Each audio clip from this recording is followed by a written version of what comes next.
One of the important things about dialogue is that it brings you to a realization of how many things you don't know. Agreeing to disagree is usually an avoidance technique. You know, you and I have a conversation, you say something, I disagree with it, I say something, you disagree with it. And if I don't really want to deal with you, and you don't want to deal with me, one of us will say, oh, we'll just agree to disagree. At face value, we've just said, we're not going to have any conversation about this. There will be no dialogue in this experience at all. Conflict as such is inevitable and often desirable. How can you do that without being self-destructive as well as destructive to the other? I'm Dan Cummings. Over the next half hour, we're going to tell you about 5 people. When they first started talking some 30 years ago, they could barely speak to each other at all. Their differences were so profound. But today, they've formed strong friendships while still tackling issues that tear people apart around the world. They formed a group called the Syracuse Area Middle East Dialogue, and they've been honored by Interfaith Works of Central New York for their courageous conversations. Conversations aimed at making this a better community for all of us. The 2012 Interfaith Works Leadership Award honors the Honorable Minna Buck, Mr. Ahmed El-Hindi, Professor Louis Kreisberg, Dr. Anis Obeid, and the Reverend Thomas V. Wolfe. These individuals have dedicated themselves to building bridges of understanding that affirm the dignity of all people and all faith traditions. We honor them for their notable careers and contributions to our community, and we honor them for their courage to engage in difficult conversations that have led them on a path of understanding and a search for peace. You really made us feel that what we were doing was significant in a way that was very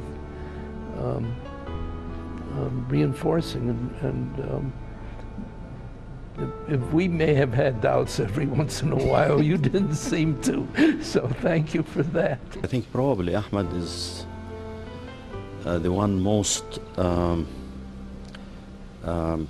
with the most hands-on, if you wish, because he went through experientially being born and raised in a village in former Palestine. He became successful in whatever he did and in social activities and philanthropy, but also in a mindset that transcended what befell him at the time of his growing up.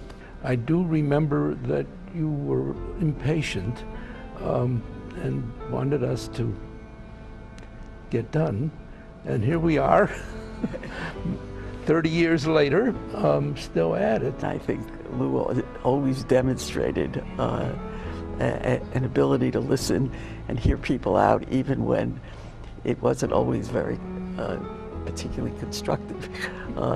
He could still listen without jumping in and beating somebody over the head. He has the gift of smoothing over the points of contention and seeking commonality, or at least common grounds, and making you feel good about it. He makes you feel that what you said was valuable. She was very practical and come to the point. Being an engineer, I can appreciate that. In addition to the sober and thoughtful analysis, there is a charm and a goodness. You feel that she really means what she says. Anis, you are our poet and our scientist. Not everybody has the capacity to express themselves fully out of the right and left side of their brain. And in the middle of all of the precision of your scientific mind and the artistry of your poetic mind, you have this humanitarian love. And in our dialogue, it would always come down to, but what does this mean for people? Besides being a great philosopher and a poet and a humanist, he can tell jokes, and he enjoyed telling the joke as if he just more than the other people who are enjoying it. I mean, he laughed at his own joke so much that he had never done it before. I graduated from that.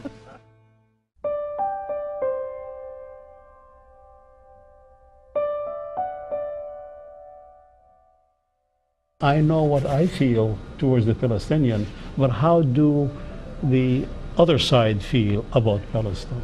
And that was very enlightening, because I had to put myself in the position of a Jewish person. There are a lot of different people there and here who have a lot of different concerns and interests, and nobody is that special that only theirs should count. One of the things I have gotten out of this process, I think, is a greater understanding of the whole business of getting out of your comfort zone. One of the ways in which people can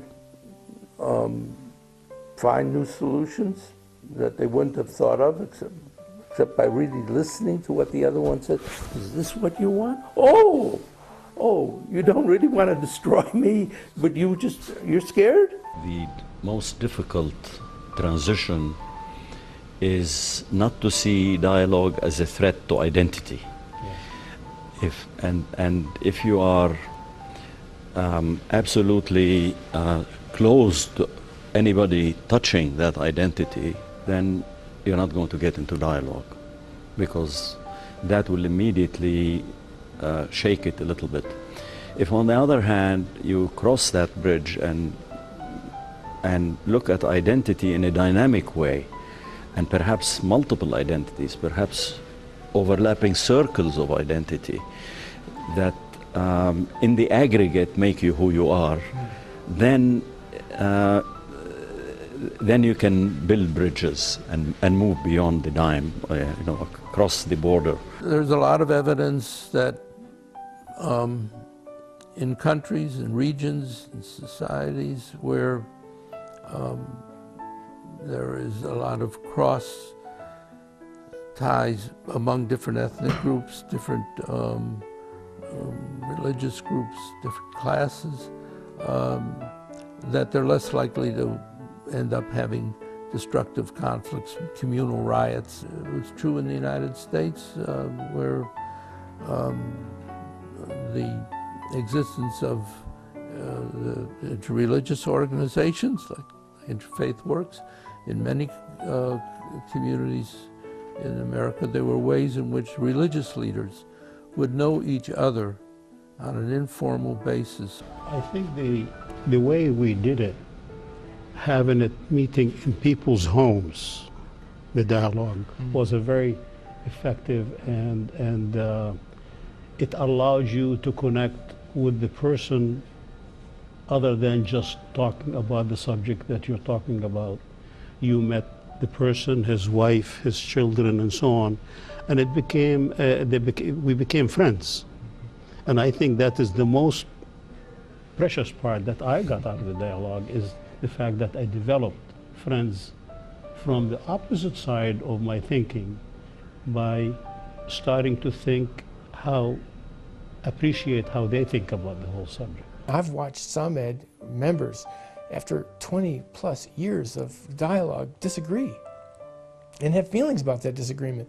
But what sustains them is this history together that will keep them at it and keep that group growing, and that the cause they all care about deeply being articulated in a way that brings real solution. We've always had to answer the question, you're 5,000 miles away, how can you tell people who are living in this situation day by day what to do? And our response has always been, we're not telling them what to do.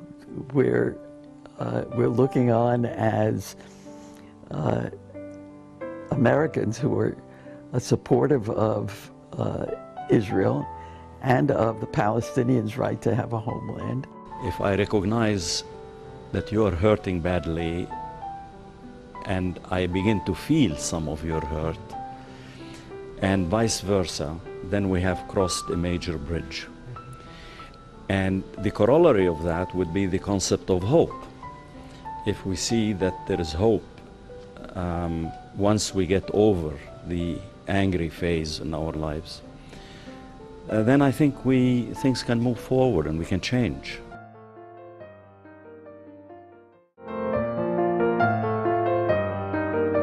Jim Dessauer is Director of Development at Interfaith Works of Central New York. He's also a documentarian, and he's the gentleman who conducted the interviews that we're seeing in this program. Jim, first of all, when you sat down in their homes with these 5 amazing individuals, what was your goal in conducting these interviews? What were you looking for? I was looking for a couple of things. One was to talk with them about their lives and the ways in which they had been part of courageous conversations, not only amongst each other, but in various aspects of their lives. And I was interested in talking with them about how that practice of being involved in courageous conversations impacted their lives. So that there was a picture to be painted not only about the conversations and about dialogue, but about these 5 people as human beings. And we're hearing that as we listen to them speak. I mean, these are people who in some cases didn't even, their positions didn't acknowledge someone's right to exist, you know, and yet they come together as friends. They continue to talk about things they may never agree on and likely won't. It's really remarkable. Yeah, it's on the one hand an extraordinary thing, and on the other hand a very ordinary thing, and that's part of what I was hoping to portray, that these are extraordinary individuals, if nothing else, because of their perseverance. But they're also individuals that did things that all of us can do and showed us how. Now, why are they so deserving of the Interfaith Leadership Award that they were given? Well, that's the extraordinary part of who they are. They all of them have participated for many, many years, some of them for 30 and more years in dialogue together. And they also, each of them, have been involved in really important and in many ways difficult, courageous conversations in many aspects of their lives. And so these were 5 people who really exemplified what is at the core of Interfaith Works' mission. And having met them and spent some quality time with each of these 5 individuals, what is it you have come to admire personally about each of them? But about all of them as a group? There's a generosity of spirit that all of them have. Each of them have a quality of really listening, of real forbearance for other people's views, a real desire to put themselves in the shoes of others and really communicate openly. Jim, it's been a remarkable experience for us to watch the fruits of your labor as a documentarian, and certainly for those who haven't met these people, to meet them up front. Thanks for joining us on our program. You know, when these honorees were here at our News Channel 9 studios, they got a chance to meet with some high school kids that are part of a group called Seeds of Peace. That's a program that teaches this leadership and dialogue facilitation skills to help develop our young people as ambassadors of peace. All hostilities sooner or later come to an end. No matter how bitter they are, no matter how horrible they are, things change. And it's within people to change them. People ask me, like he said, what did you accomplish? I says, well, we at least developed some kind of a relationship between ourselves where we understand each other's people. Okay, we don't have grandiose ambitions. We say, no, we're not going to. But at least a little pebble makes a little ripple, and another one makes a little ripple, and a little ripple, and gradually these ripples will become waves. I want to use the past as a springboard to the future, and not as a jail to be stuck in it, and future generations to be stuck in it.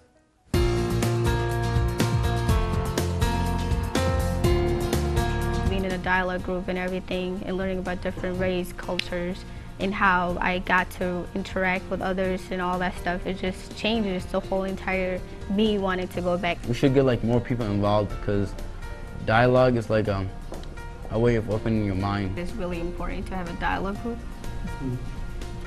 I mean, like, they've done this for like 30-something years. Like, wow. I mean, like, I truly feel so good right now. Like, it just makes me think to myself, like, I should continue with this and I just feel like I will get something out of it. I never really thought about this kind of dialogue as a lifelong activity or thing that people do, but I guess it is. That's all I wanted to say. You have to start with putting aside your own narrative and your own understanding of things, and listen to what other people are saying, and respond to it rather than being defensive to protect the ground you're already on. The impact of dialogue is that even with potential adversaries, you can lower the barrier, you can remove the roadblocks, and you can nurture the relationship of human to human and the commonality that binds us in the global village. When you come into dialogue, rules of engagement are, you don't agree to disagree. You disagree honestly, with integrity, and in relational terms with the other. Each one of us was so polarized in his own thinking, and until you heard more of the other side, and then, like I said, put yourself in their position and accept some of what they accepted, then it became easier to continue. In this dialogue group, we always had in mind that we were trying to do something collectively that we couldn't do alone. This is where we have changed. I know I have changed throughout my life and my career in a very substantial way.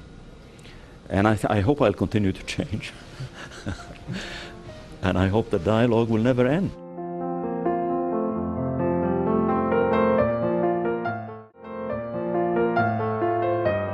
Welcome back. Beth Broadway is the Executive Director of Interfaith Works of Central New York. She helped establish the community-wide dialogue program way back in 1997 as the longest-running dialogue on racism in the country. We'll talk about that in a minute. Back then, of course, it was called the Interreligious Council of Central New York in 1997.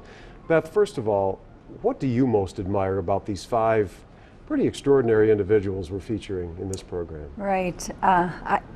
It's the combination of who they are individually and as a group. Certainly the longevity of their courageous conversation is something worth honoring, but they also each have very distinguished careers in medicine, in law, in engineering, in academia, in religion. So they have this great combination of what they've given through their careers and what they've done in their civic life as well that is really admirable. And so long running, the conversations to sustain themselves for this long. We talked about 1997, and you have the distinction of running a continuing dialogue on racism, the community-wide dialogue to end racism, longest running one in the country of its kind. After this many years, what can we look for? What can you tell us about evidence that it would indicate this is working in the community? Well, you know, it is a tough thing to measure because much like an earthworm keeps the garden clean and lets the soil grow, doing the dialogue and having these kinds of courageous conversations, whether it's about race or about culture or about religion or about the differences between us in terms of refugees and American-born people, is a very tough conversation to have. And it's, as you see from these honorees, it's a long-term conversation that needs to be had in order to keep our civic soil clean so that good things can grow within our community.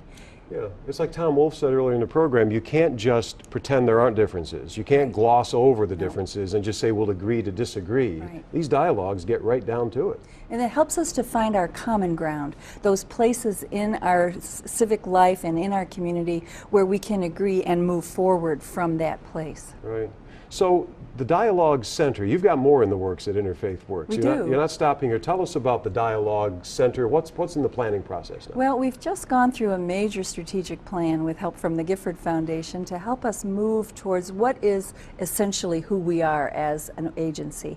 And what we've discovered is we're going back to our roots and creating a Center for Dialogue for Syracuse and the surrounding area that will allow us to address the kind of intractable social problems that need all of us in the conversation and need all of us talking together about how we move towards solutions, move towards equity, move towards justice for each person, move towards that place where every person can fulfill what they were here to fulfill. Will you be looking for certain individuals within the community? Will you be soliciting in a moment? We'll show people how you can get involved if you want to. Who are you looking for to take part in these Well, we dialogues? definitely want to continue to do the dialogue to end racism, and so we will be continuing to do that with the youth of our community, through our Seeds of Peace program, through our dialogues in the schools, through dialogues between American-born and refugee children. We're also doing a dialogue right now between Africans and African Americans to break down some of the tension that's in some parts of our city as a result of the refugee population coming. But one of the things that we really want to do is also to look at community issues that need all of us thinking and talking and working together. So, for example, as we make a decision about whether we have Route 81, Right. now that is a decision that's not just about concrete, it's also about how do we then bridge the social structures that would result as a result of not having that. We could have a role in helping the community have a good and decent and fruitful conversation. Well, they've been fruitful for so many years thanks to your leadership and Interfaith Works of Central New York. Beth Broadway, thank you for joining us on our program, and keep up the good work. Keep up the courageous conversations. If you'd like to take part, if you'd like to know more, learn more, we have an address and a phone number we'd like to show you. It's Interfaith Works of Central New York, 3049 East Genesee Street, Syracuse, New York. The zip code is 13224, or you can call them at 315-449-3552, or go online and learn more. It's Interfaith Works, all one word, interfaithworkscny.org. I want to thank you so much for being with us and sharing the stories and the conversations of these special people, the courageous conversations sponsored by Interfaith Works of Central New York.